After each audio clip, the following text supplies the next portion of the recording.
नव्हे चर्चेचा धुरळा उडवण्याची। राष्ट्रवादी पक्षातून अजित पवार यांनी बाहेर पडत सत्तेतल्या पक्षासोबत संसार स्थापन केला आणि त्यानंतर खरी राष्ट्रवादी कुणाची, पक्ष कुणाचा, चिन्ह कुणाचं यावर खल सुरू आहे। शरद पवार गट आणि अजित पवार गट दोन्ही गट एकमेकांना जणू पाण्यात पाहतात आणि यात आता आणखी एका प्रश्नाची भर पडली आहे, ते म्हणजे बंड कुणाचं। झालं असं की अजित पवारांनी एका कार्यक्रमात बोलताना शरद पवार यांनी पुलोद स्थापनेचा घेतलेला निर्णय आणि त्यावेळी पडलेल्या वसंतदादा सरकार यांची आठवण करून दिली आणि आपल्या कृतीचं जणू त्यांनी समर्थन केलं। पण त्यावर प्रत्युत्तर देताना शरद पवारांनी ते बंड नव्हतं तर विचारपूर्वक चर्चा करून घेतलेला निर्णय होता असं त्यांनी सांगितलंय। शरद पवार आणि अजित पवार दोघांसोबतही आमदार होते, दोघांनीही आपापली बाजू सोडून समोरच्या बाजूला पाठिंबा देण्याचा निर्णय घेतला। मग तुमचं ते बंड आणि आमची ती चर्चा असं कसं म्हणता येईल? शरद पवार आणि अजित पवार यांच्या बंडामध्ये नेमका काय फरक आहे? मुख्यमंत्री पदासाठी शरद पवारांनी केलेले प्रयत्न योग्य, मग अजित पवार अयोग्य कसे? असे अनेक प्रश्न उपस्थित होत आहेत आणि त्याचंच उत्तर शोधण्याचा प्रयत्न आपण आजच्या चर्चेमध्ये करायचा आहे।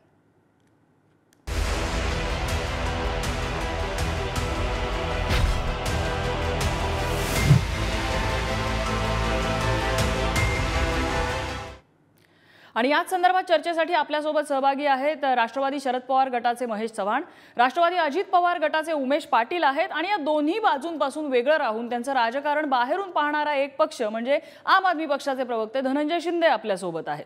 आपण चर्चेला सुरुवात करणार आहोत, तत्पूर्वी अजित पवार यांची विधान काय होतं आपण ते बघूया। थोडासा दम धरा आणि आता इथून पुढे फक्त माझं ऐका, बाकी कुणाचं ऐकू नका। आता बाकीच्यांचं लय वर्ष ऐकले, आता माझं ऐका। मी तुम्हाला अक्षरशः असं काही करून दाखवतो, माझे विचार कायम अतिशय स्पष्ट असतात आणि मीच नाही, मी तर 60 वर्षाचा पार झाल्यावर घेतली, काहींनी तर त्यावेळेस 38व्या वर्षी घेतली। आपण पाठिंबा दिलाच की नाही? चव्हाण साहेबांचा विरोध होता, दादांना बाजूला केलं गेलं। वसंतदादा पण एक चांगलं नेतृत्व होतं, तरी देखील दादांना बाजूला केलं गेलं आणि जनता पक्षाला देऊन त्या पद्धतीचा निर्णय झाला। म्हणजे मागं कोणी निर्णय घेतले नाही असं नाही, मागं 40च्या आतच निर्णय घेतले, मी 60च्या पुढे निर्णय घेतला। त्याच्यावर तुम्ही तर मला समजून घेतलं पाहिजे। ही गोष्ट आपण सगळ्यांनी ध्यानामध्ये घेतली पाहिजे आणि प्रत्येकाचा, मी मागेही सांगितलं की प्रत्येकाचा काळ असतो। आणि अजित पवारांच्या वक्तव्यावरती शरद पवारांनी काय प्रत्युत्तर दिले तेही ऐकूया। ते ठीक आहे, तुझे कुणाचं ऐकायचं, माझं पक्ष माझा संबंध राज्यामध्ये आणि देशामध्ये नेहमी नव्या लोकांना प्रोत्साहन देण्याच्या उद्देशाची काळजी मी घेतलेली आहे, त्याच्यात मला आनंद आहे। आमचं बंद नव्हतंच, आमच्या काळामध्ये आम्ही बसून निकाल घेतला होता आणि आज कोणी काही केलं असेल त्याही पद्धतीची तक्रार करण्याचे काही कारण नाही। फक्त पक्ष लोकांनी ज्या पक्षाला शक्ती केली, पाठिंबा दिला, त्याची निर्मिती कशी झाली, त्याचं संस्थापक कोण होते, या सगळ्या गोष्टी आता सगळ्यांच्या समोर आहेत, त्यामुळे त्याचं अधिक काही भाष्य करण्याची आवश्यकता नाही। आणि चर्चेच्या सुरुवातीला मी महेश चव्हाण यांच्याकडे जाईन। महेश चव्हाणजी, शरद पवार म्हणतायत अजित पवारांनी जे बंड केलं त्याबद्दल आमची तक्रार नाही, पण आम्ही केलं ते बंड नव्हतं, कसे वेगळे आहेत शरद पवार आणि अजित पवार यांच्या कृती? आता इथे शरद पवार साहेबांनी काय वक्तव्य केलं हे आपण दाखवलं। त्या वक्तव्यामध्ये त्यांनी क्लिअरली सांगितले की त्यावेळेला जे आम्ही केलं होतं ते बंड नव्हतं, ते या कारणाकरता कारण यशवंतराव चव्हाण साहेब ज्यांचा फोटो आज अजित पवार गट त्यांच्या प्रत्येक बॅनरवर लावतो, त्यांना विचारात घेऊन त्यांनी हे वसंतदादा सरकार जे काय होतं त्याच्या वेगळा निर्णय घेऊन त्यांनी स्वतःचं पुलोद सरकार त्यावेळेला निर्माण केलं होतं। आणि शरद पवार साहेबांनी आता हेही सांगितलं की जो पक्ष आता अजित पवार जे काय म्हणतायत किंवा त्यांचा पक्ष जे काय म्हणतोय, हा पक्ष बंड की बंड नव्हता हे त्यांना माहिती। शरद पवार साहेबांनी सांगितलं की त्याच्याबद्दल त्यांनी काही वक्तव्यच केलेलं नाहीये, पण ज्या पक्षाचे राष्ट्रवादी काँग्रेस पार्टी ज्याची स्थापना 1999 साली संस्थापक अध्यक्ष माननीय शरद पवार साहेबांनी केली, त्याच पक्षाच्या संस्थापक अध्यक्षाला बाजूला काढून त्याला स्वतःला तिथे राष्ट्रीय अध्यक्ष घोषित करून जर तुम्ही काही विचार वेगळा करत असाल तर त्याला आमची हरकत नाहीये असंही शरद पवारांनी सांगितलंय, कारण जे माझ्यासमोर आहे त्याच्यामध्ये तरुण नेतृत्वाला संधी देता येईल वगैरे वगैरे असं ते खूप पॉझिटिव्हली बोललेले आहेत. तर याच्यामध्ये त्यांचा बंड हे बंड, आमचं बंड हे बंड नव्हता हा विचार, हा प्रश्नच येत नाहीये. 1978 साली आपण राज्यातल्या सिनियर पत्रकारांना कोणालाही विचारलं त्यावेळेला काय परिस्थिती होती, कोणत्या परिस्थितीमध्ये त्यांनी वेगळा निर्णय घेतला आणि का घेतला हे सगळ्यांना माहिती आहे. मध्ये शालिनी पाटील यांनी सुद्धा याच्यावर वक्तव्य केलं होतं.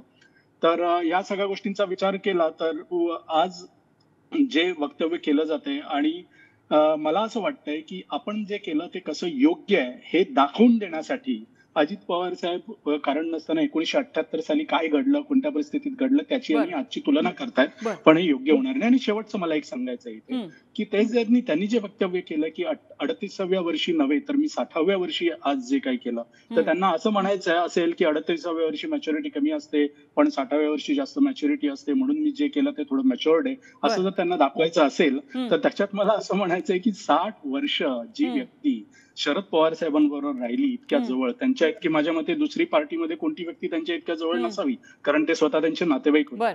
असं झाल्यानंतर जर ते शरद पवार साहेबांना ओळखू शकत नसतील आणि नंतर आता स्वतः जी गोष्ट केली त्याची ती पुष्टी जोडण्यासाठी की ते कसं योग्य आहे करण्यासाठी जर ती त्याच्याशी तुलना करत असतील तर अयोग्य.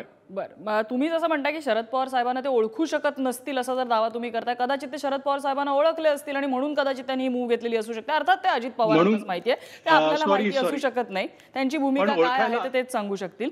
मी उमेश पाटलांकडे जाणार आहे.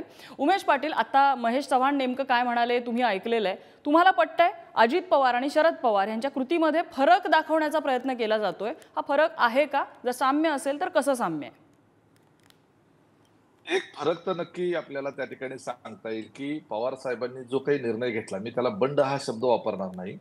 पुलोचं सरकार स्थापन करत असताना त्यांनी 38व्या वर्षी पवार साहेब मुख्यमंत्री झाले, त्यावेळेला असलेल्या सिंडिकेट काँग्रेस आणि इंडिकेट काँग्रेस यांच्यामध्ये त्यावेळचे मुख्यमंत्री असलेले वसंतदादा पाटील आणि उपमुख्यमंत्री असलेले नाशिकराव तिरपुडे ह्या दोन पक्षाचं सरकार एक प्रकारे होतं, पण नाव काँग्रेसच होतं.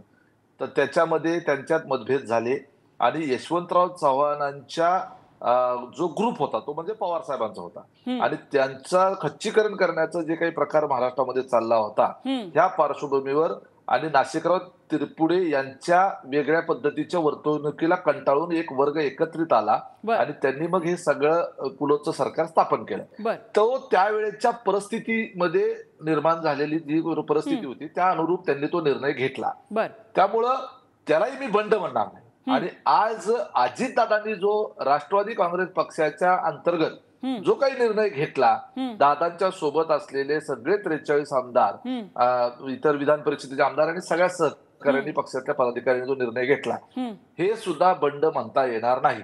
त्या वेळेच्या परिस्थितीनुसार हे घेतलेले निर्णय आहेत आणि त्याच्यामुळेच कदाचित पवार साहेब म्हटले असतील की आज जरी कोणी काही निर्णय घेतला असेल तर तो निर्णयाबद्दल माझी काही तक्रार नाही, कारण त्यांना पवार साहेबांनाही या सगळ्या गोष्टीच्या पूर्ण कल्पना आहेत. या बाबतीतल्या अनेक खुलासे प्रफुल्लभाई पटेल असतील, अजितदादा असतील यांनी केलेले आहेत. फक्त एवढंच आहे, फरक एकच आहे की त्यावेळेला साहेब 38 वर्षाचे होते आणि अजितदादांनी 60व्या वर्षाच्या नंतर निर्णय घेतला होता. परिस्थितीने निर्णय घ्यायला त्या ठिकाणी आपण म्हणू शकतो की त्या ठिकाणी त्यावेळेला भाग पडलेला आहे आणि तेवढाच यातला अर्थ. उमेश पाटील जी, तुमचं वक्तव्य ऐकल्यानंतर मला असं वाटतंय की आज काका पुतण्याची जी भेट होणार आहे त्याच्यानंतर आम्हाला काहीतरी मोठ्या बातम्या मिळणार आहेत. असो, धनंजय शिंदे आहेत आपल्यासोबत, आम आदमी पक्षाचे, जे राष्ट्रवादीच्या कुठच्याही गटाशी त्यांचा थेट संबंध नाहीये. जरी शरद पवार इंडिया आघाडीमध्ये असले तरी तेवढा एक संबंध त्यांचा आहे. मात्र धनंजय शिंदेजी या दोन गटांमध्ये जे आता जे वाकयुद्ध रंगलेलं आहे, तुमचं बंड की आमचं बंड, तुमच्या चर्चा की आमच्या चर्चा, एक या बाहेरचा पक्ष म्हणून तुम्ही कसं बघता या सगळीकडे? हो, पवार साहेब आणि अजितदादा या दोघांबद्दल मला अत्यंत प्रेम आहे आणि मलाही आवडतात माणसं, परंतु माझे त्यांच्याशी म्हणजे वैचारिक मतभेद आहेत. इनफॅक्ट तुम्हाला माहिती असेल तर पवार साहेबांच्या विरोधात मी एक मुंबई मराठी ग्रंथसंग्रहालयाची निवडणूक सुद्धा लढलेलो. आज एक महत्वाची गोष्ट आहे ती म्हणजे मनुस्मृती दहनाचा दिवस आहे. बाबासाहेब आंबेडकरांनी 25 डिसेंबर 1927 साली मनुस्मृतीचं दहन केलेलं, कारण मनुस्मृतीमध्ये जे लिहिलेलं आहे ते असमानतेच्या व्यवस्थेला पुष्टी देणारं आहे. भारतीय जनता पक्ष जो संघाची राजकीय शाखा आहे त्या भारतीय जनता पक्षाबरोबर अजितदादांनी संसार केलेला आहे. म्हणजे पुरोगामी विचाराचे यशवंतराव चव्हाण साहेब यांनी ज्या पद्धतीने महाराष्ट्राची मांडणी केली, 18 पगड जाती, 12 बलुतेदार आणि छत्रपती शिवाजी महाराज आणि राजर्षी शाहू महाराजांच्या विचारावरती जे काही महाराष्ट्राची जडणघडण केली, त्या यशवंतरावांचा विचार घेऊन अजितदादा कसं काय संघाच्या संस्थेबरोबर, राजकीय पक्षाबरोबर अलायन्स करू शकतात, पहिली गोष्ट.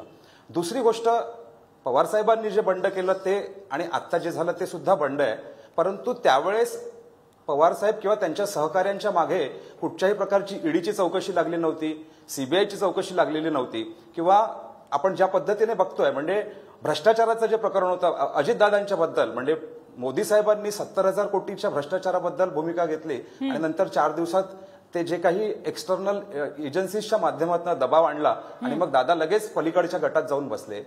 ह्या गोष्टी ज्या आहेत, मला असं वाटतं की सर्वसामान्य माणसाला ह्या गोष्टी पटत नाहीत. म्हणजे थोडक्यात तुम्हाला असं म्हणायचं का की त्यावेळी झालेल्या ज्या गोष्टी होत्या त्या राजकीय मूव्ज होत्या, पॉलिटिकल मूव्ज होत्या, आणि आता झालेल्या ज्या गोष्टी आहेत त्या कुणीतरी बर्डन करून करायला लावलेल्या गोष्टी आहेत, असं सुचवू पाहताय तुम्ही धनंजय शिंदेजी? मला सांगा ना, समजा जर अजितदादांच्या मागे आणि सहकाऱ्यांच्या मागे जर भ्रष्टाचाराची प्रकरणं नसती, ईडी सीबीआयच्या वगैरे चौकशा जर नसत्या, तर अजितदादा गेले असते का त्या साईडला? याच्याबद्दल सुद्धा विचार करायला पाहिजे. महत्वाचा मुद्दा असा सांगायचा की अजितदादांची महत्वाकांक्षा आहे, अजितदादांचं महत्वाकांक्षा आहे की त्यांना राज्याचं मुख्यमंत्री बनायचं आहे. आणि मग गावात बांधा लागून असलेली जी जमीन असते आणि पाटलाच्या घराचं जेव्हा विभाजन होतं तेव्हा पाटलाच्या घरातला एक जो महत्वाकांक्षी तरुण असतो तो अशी छोटी मोठी उडीदुडी काढतो, म्हणजे स्वतःचा हसा करून घेता. ही याला काही राजकीय मॅच्युरिटी असं म्हटलं जात नाहीये अजितदादा ज्या पद्धतीने प्रश्न विचारतायत ते. आणि मला असं वाटतं की महाराष्ट्राच्या जनतेला ह्या पद्धतीचं राजकारण अजिबात मान्य नाहीये. दादांनी हे जे काही चॅलेंजेस दिलेले आहेत, ही चर्चा शेतकऱ्यांच्या कांद्याची निर्यात बंदी जी केलेली आहे, किंवा जो बेरोजगारीचा प्रश्न आहे, किंवा आपण म्हणतोय की शाळा बंद होत आहेत, त्याच्याबद्दल जर दादांनी असे चॅलेंजेस दिले असते, ते करायचं सोडून तुम्ही अमोल कोल्हेंसारख्या आपल्या स्वतःच्याच ज्युनियर म्हणजे नेत्याला तुम्ही त्याला चॅलेंज देता आणि सांगता की तुला मी हरवणार आहे. ही एक प्रकारची नळावरच्या भांडण्याचं एक वेगळं स्वरूप मला आत्ताच्या परिस्थितीत दिसतंय. महाराष्ट्राच्या जनतेला ह्या गोष्टी अजिबात मान्य नाहीत. पहिली गोष्ट धनंजय शिंदेजी, तुम्ही दोन वेगवेगळे मुद्दे मांडताय. तुम्ही म्हणताय, एकीकडे म्हणताय तुम्ही ईडी सीबीआयचा धाक दाखवला असेल, त्याच्यामधून अजित पवारांनी हा निर्णय घेतला असेल. दुसरीकडे अजित पवारांची वक्तव्य तुम्ही सांगताय आणि त्याच्या पुढे सांगताय की ती इमॅच्युअर मूव्ह असू शकते एखाद्या मुरलेल्या राजकारण्याची. नेमकी यातली कुठची बाजू तथ्य धरायची? नाही, मी असं म्हटलं की अजितदादांना राज्याचं मुख्यमंत्री बनायचं आहे आणि राज्याचं मुख्यमंत्री बनायची महत्वाकांक्षा असणाऱ्या नेत्याकडनं अशा पद्धतीची उणीदुणी काढणं किंवा अशा पद्धतीचे वक्तव्य करणं किंवा आपल्याच जुन्या पक्षातल्या 78 साली शरद पवारांनी घेतलेली सुद्धा त्यानंतर त्यांना मुख्यमंत्री बनवून गेली होतीच की. नाही, मला असं म्हणायचं की एक त्रयस्थ व्यक्ती म्हणून महाराष्ट्रातल्या जनतेचा एक नाही, दोघांच्याही महत्वाकांक्षा आहेतच, परंतु ही उणीदुणी कशासाठी? महाराष्ट्रातल्या जनतेला तुमच्या बांधावरच्या भांडणांमध्ये काहीच इंटरेस्ट नाहीये हो. महाराष्ट्रातल्या जनतेला रोजगार पाहिजे, बेरोजगारांना. आमच्या शाळा बंद पडतायत त्याच्याबद्दल तुम्ही बोला. शेतकऱ्यांना कांद्यावरची निर्यात बंदी उठवली पाहिजे त्याच्याबद्दल तुम्ही बोला. त्याच्याबद्दल न बोलता दादांनी ह्या विषयांवरती बोलायचं आणि ते पण तावातावाने, हे कसं काय मान्य होईल?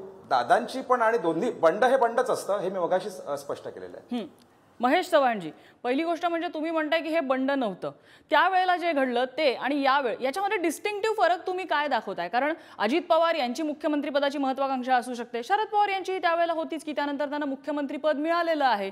बरं, इथे त्यांनी स्वपक्षाला धोका दिला म्हणून आरोप केला जातोय, तिथेही त्यांचे आप्तस्वकीयच होते की ज्यांच्या विरोधात ते उभे राहिले होते. मग फरक कसा करायचा? बरं, इथे आता आपण महत्वाकांक्षेचा विषय काढलात म्हणून मला एक नमूद करावंसं वाटतं की अजितदादांनी जे काही केलं त्याला बंड म्हणायचं की काय म्हणायचं याच्या बाबतीत आमच्याकडून कोणी काही वक्तव्य केलेलं नाहीये, पहिली गोष्ट. दुसरी गोष्ट, अजित पवार साहेबांनी ज्या वेळेला हा निर्णय घेतला राष्ट्रवादी काँग्रेस पार्टीपासून वेगळा होण्याचा एक गट आपण करून, त्यांनी त्यांचाच पक्ष राष्ट्रवादी काँग्रेस पार्टी वगैरे वगैरे जे काय आता ते नमूद करतायत त्याविषयी मला एक गोष्ट सांगायचं, त्यांनी कारण सांगितलं सांगितलं ते का वेगळे झाले. त्यांनी कारण काय सांगितले की आमच्या बरोबर जे आमदार होते त्या आमदारांच्या विधानसभा मतदारसंघांमध्ये विकास निधी मिळत नव्हता आणि विकास निधी विकास व्हावा म्हणून त्यांनी भाजप सरकार जॉईन केलं. आता मला इथे दोन गोष्टी सांगायच्या आहेत. अजितदादांनी असं म्हणून एका गोष्टीवर शिक्कामोर्तब केलं, ते म्हणजे हे की भाजप विरोधी पक्षाच्या आमदारांच्या मतदारसंघामधल्या जनतेच्या विकासासाठी निधी देत नाही. जर तो निधी हवा असेल तर आपल्याला त्यांच्या बरोबर सरकारमध्ये जावं लागेल, तरच तो निधी आपल्याला मिळेल. हा आरोप भाजपला मान्य आहे का? पहिली गोष्ट. दुसरी गोष्ट, जर अजितदादांनी हे विकासासाठी खरंच केलं होतं की त्यासाठी जर ते तिकडे गेले तर उद्या ज्या वेळेला समजा महाविकास आघाडीची सत्ता आली तर पुन्हा विकासाचा निधी मिळणार नाही म्हणून ते पुन्हा महाविकास आघाडी बरोबर येऊन जॉईन होणार आहेत का? तर त्यामुळे हे जी टकलादू कारणं देऊन काहीतरी निमित्त पुढे करून त्यांनी हा वेगळा निर्णय घेतलाय, त्याला बंड म्हणायचं की नाही म्हणायचं या अशा चर्चा करण्यापेक्षा शरद पवार साहेबांवर तुलना शरद पवार साहेबांच्या त्यावेळी त्यांनी जी काय कृती केली होती त्याच्याशी तुलना न करता त्यांनी आता जनतेचे काय प्रॉब्लेम्स आहेत आणि आपण आता अशा जसं आता आपल्या आपच्या प्रवक्त्यांनी इथे नमूद केलं की जे शेतकऱ्यांचे जे जनतेचे आत्ताचे प्रॉब्लेम्स आहेत त्या प्रॉब्लेम्स बद्दल, कारण ते सरकारमध्ये त्यांच्या हातात आहे काय प्रॉब्लेम्स कसे सॉल्व्ह करायचे. बरेच लोक आहेत, रिझर्वेशनचा प्रॉब्लेम आपण बघतोय किती मोठ्या प्रमाणात आहे. ओबीसी आणि मराठा रिझर्वेशन याच्यामध्ये थोडीशी इथे ओके. उमेश पाटीलजी, पटतायत तुम्हाला ही विधानं सगळी? दोन्ही प्रवक्ते जे आहेत, आता पवार साहेबांच्या गटाकडून बोलणारे प्रवक्ते आणि आपकडून बोलणारे प्रवक्ते, याच्यामध्ये 2-4 वेगवेगळे असे मुद्दे आले, त्यामुळे त्याच्यावर बोललं पाहिजे. की एक पहिली गोष्ट म्हणजे आज मनुस्मृती दहनाच्या दिवसाचा उल्लेख झाला आणि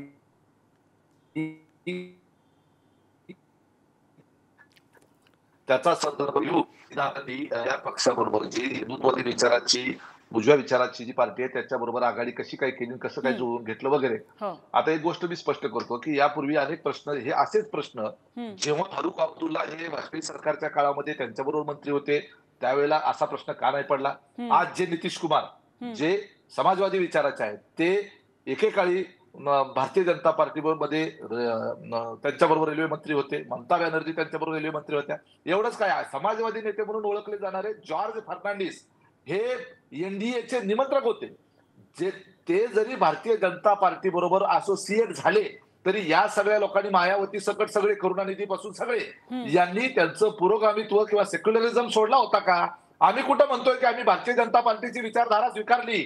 आम्ही कुठं म्हणतोय की कुठला मनुवाद आम्ही स्वीकारला? डॉक्टर बाबासाहेब आंबेडकरांनी मनुस्मृती जाळल्या याचं आम्ही समर्थनच करतो, आम्ही त्याचं अभिनंदनच करतो आणि तो दिवस सुद्धा आम्ही कौतुकाचा दिवस म्हणून पाळू. आम्ही धर्मनिरपेक्षता हा राष्ट्रवादी काँग्रेस पार्टीचा आत्मा आहे, हे परवाच अजितदादांनी स्पष्ट केलेलं आहे. आम्ही असोसिएट झालेलो आहोत, आम्ही विलीन नाही झालेलो आहोत भाजपमध्ये, हे एक गोष्ट लक्षात ठेवली पाहिजे. आणि भारतीय राजकारणामध्ये अशा पद्धतीचे असोसिएशन हे पहिल्यांदाच नाही झाले, यापूर्वी सुद्धा अशा पद्धतीचे असोसिएशन झाले. पवार साहेब मुख्यमंत्री झाले त्यावेळेला उत्तमराव पाटील, हर्षू अडवाणी हे हार्ड कोर आरएसएसचे नेते हे त्याच्यामध्ये मंत्री होते. त्यावेळेचा जनसंघ म्हणजेच भाजप यांना घेऊनच पवार साहेब हे मुख्यमंत्री झाले होते, हे देखील त्या ठिकाणी लक्षात घेतलं पाहिजे. याचा अर्थ पवार साहेबांनी त्यांचा यशवंतराव चव्हाण साहेबांचा विचार सोडला असा आम्ही आरोप करणार नाही. त्यामुळे आम्हीही यशवंतराव चव्हाण साहेबांचा पुरोगामित्वाचा, महाराष्ट्राचा विचार सोडला असं म्हणणं हे आमच्यावर अन्याय करण्यासारखं होईल. दुसरा मुद्दा की अजितदादांनी आता जे अशा बाष्कळकारी वक्तव्य केली किंवा अग्रेसिव्ह वक्तव्य केली, जे अमोल कोल्हेंच्या संदर्भात जे काही बोलले, एक लक्षात घ्या, ज्या वेळेला अजितदादा अशाच पद्धतीनं पुरंदर मतदारसंघातल्या शिवतरेंच्या संदर्भात वक्तव्य केलं होतं, कसा निवडून येतो तेच बघतो असं म्हटलं होतं, तर ते त्यांच्यामध्ये तो कॉन्फिडन्स आहे आणि ते जनमानसात असतात म्हणून ते बोलू शकतात आणि म्हणूनच त्यांनी शिरूरच्या जागेच्या संदर्भात तसं विधान केलेलं आहे. ठीक आहे, मला अगदी शेवटची कॉमेंट घ्यायची आहे धनंजय शिंदे यांच्याकडून. धनंजय शिंदेजी, एकीकडे अजित पवार असं वक्तव्य करतात, आपल्या कृतीचं समर्थन करायचा प्रयत्न करतात, दुसरीकडे शरद पवार ज्यांच्यावरती आरोप झालेले आहेत डायरेक्टली इनडायरेक्टली, ते सुद्धा आपल्या कृतीचं समर्थन करताना आपण कसे वेगळे हे सांगण्याचा प्रयत्न करतात. हे सगळं कशाचं प्रतीक म्हणायचं आणि यातनं राज्याला साध्य काय होणार आहे? नाही, याच्यातनं जनतेचे जे जगण्याचे प्रश्न आहेत, मगाशी म्हटलं त्याप्रमाणे शाळा बंद होत आहेत, आरोग्य व्यवस्था पूर्णपणे कोलमडलेली आहे, प्रचंड प्रमाणामध्ये महागाई वाढते आहे, बेरोजगारांना नोकऱ्या उपलब्ध नाही आहेत, ज्या सरकारी नोकऱ्या आहेत त्याच्यामध्ये पेपरफुटी होते आहे, पुन्हा पुन्हा या घटना घडत आहेत. म्हणजे जनतेचे जगण्याचे प्रश्न जे आहेत ते पूर्णपणे बाजूला राहिलेले आहेत. आणि हे मगाशी म्हटलं की बांधावरची जी भांडणं चाललेली आहेत, हे बांधावरची भांडणं जनतेला अजिबात मान्य नाही आहेत. फक्त एक गोष्ट मी सांगतो की जी काही वेगवेगळी आंदोलन होत आहेत, म्हणजे एका विशिष्ट जातीचा नेता म्हणून असं दाखवायचं आणि ही जी काही टगेगिरीचं राजकारण करायचं, त्या टगेगिरीचं राजकारण जास्त काळ चालणार नाही. कारण 20 तारखेला जरांगे पाटील मुंबईमध्ये येत आहेत. त्यामुळे यांची ही जी अस्मितेची जी आहेत किंवा पाटीलकीची आणि देशमुखीची जी राजकारण आहेत ती जरांगे पाटलांसारख्या सर्वसामान्य कार्यकर्त्याच्या नवीन पद्धतीच्या राजकारणामुळे उद्ध्वस्त होणार आहे. आणि जनतेचे मूलभूत जे प्रश्न आहेत त्याच्यावरतीच नवीन राजकारण आकारास येईल. आणि यांचं पारंपरिक बंडाचं राजकारण जे आहे त्याला भविष्य काही दिसत नाहीये माझ्यासारख्या कार्यकर्त्यांना. या निमित्तानं खरं तर 2023 मध्ये 1977-78 मधला विषय या निमित्तानं निघाला आणि त्या इतिहासातल्या काही ज्या नोंदी होत्या त्या पुन्हा एकदा आज त्याला उजाळा मिळालेला आहे. थोडक्यात त्याचा एक सार असं की महाराष्ट्राला राजकारणातला गनिमी कावा हा नवा नाही. 1977-78 पासून तो होत आलेला आहे, आत्ता सुद्धा तो होत आहे आणि हा सगळा सत्तेचा खेळ असतो. मात्र यामध्ये आपली कृती कशी योग्य याची वकिली करताना कुठल्या नेत्याच्या बोलण्यामध्ये किती दम आहे, कुठला नेता हा खरंच खरा आहे, मनापासून हृदयापासून जनतेचा कैवार घेऊन बोलतोय, हे जनता ठरवणार आहे आणि ते आगामी निवडणुकीमध्ये दिसेल. या चर्चेसाठी आपल्याला या सगळ्या मान्यवरांनी वेळ दिला, सगळ्यांचे आभार. चर्चेचा आजचा धुरळा इथेच संपलेला आहे. उद्या पुन्हा एकदा भेटणार आहोत नवीन विषयासह. पाहत रहा पुढारी न्यूज.